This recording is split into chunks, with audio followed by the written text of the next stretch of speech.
10वीच्या board परीक्षेची तयारी कशी करावी? मिरज येथील रोटरी क्लब ऑफ मिरजचे अध्यक्ष तसेच फडके क्लासेसच्या माध्यमातून 40 वर्षीय इयत्ता 10वीच्या विद्यार्थ्यांना शैक्षणिक मार्गदर्शन करणारे रवींद्र फडके यांनी बोर्ड परीक्षेत कशी तयारी करावी याविषयी मार्गदर्शन केले.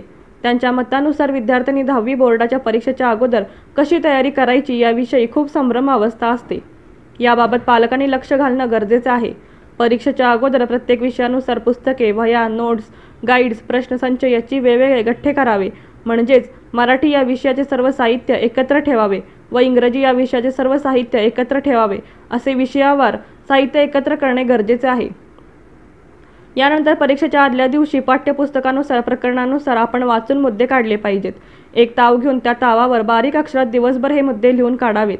रात्री झोपण्यापूर्वी कोणतीही मालिका किंवा इंस्टाग्राम, फेसबुकवरचे अन्य कुठलेही मनोरंजनाचे अथवा शुभेच्छाचे कार्य करू नये. त्याऐवजी मुद्दे आपण काढलेले आहेत ते व्यवस्थित वाचून झोपी जावे. मानसशास्त्र असं सांगते, रात्री शरीर झोपतो पण मेंदू जागा राहतो. तुम्ही जे झोपण्यापूर्वी वाचलेलं आहे ते झोपण्यापूर्वी पाहिलेलं आहे ते रात्रभर त्याचं चिंतन मेंदू करतो आणि दुसऱ्या दिवशी सकाळी ते आपोआप तुम्हाला आठवू लागतं. परीक्षेला जाण्यापूर्वी पुन्हा एकदा मुद्दे वाचावेत व तुम्हाला परीक्षेदरम्यान तुम्ही जे वाचलं आहे ते तुम्हाला सहज आठवतं. अशा प्रकारे अभ्यास केल्यास निश्चितपणाने चांगले गुण पडतील व यशस्वी व्हाल. सर्वांनी 10वीसाठी शुभेच्छा. फडके क्लासेसमध्ये बोर्ड परीक्षेच्या अगोदर विषयाचे मार्गदर्शन मुख्याध्यापक प्रकाश भंडारे यांनी केले. मिरजेतील इंग्लिश, सेमी, मराठी मीडियमच्या विद्यार्थ्यांनी या मोफत मार्गदर्शनाचा लाभ मोठ्या संख्येने घेतला आहे. पहिल्यांदा आई वडिलांनी काय करायला पाहिजे, ह्याच्या बाळाने सब्जेक्ट वाईज सगळे पुस्तके एकत्र केले.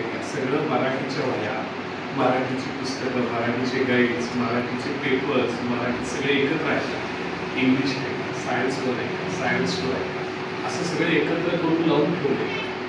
हे पहिलं गरजेचं आहे.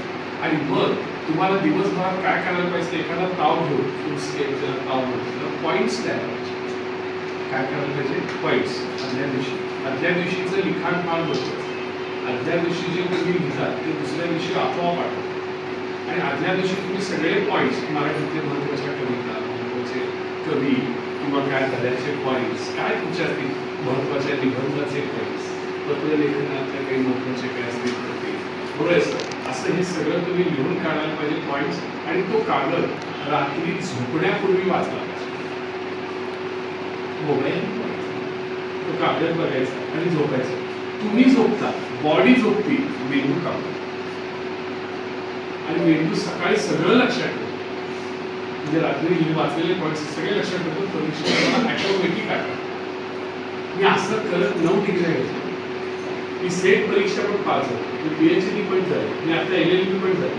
असंच झालं कारण सायंटिफिक बेस आहे. त्यामुळे तुम्ही करायला पाहिजे. असं सहज साधं एका त्याच्या मेंदूला चालना देणं हा एक महत्त्वाचा विषय त्याच्यामध्ये. तर या ठिकाणी अध्यक्ष भाषण करावं.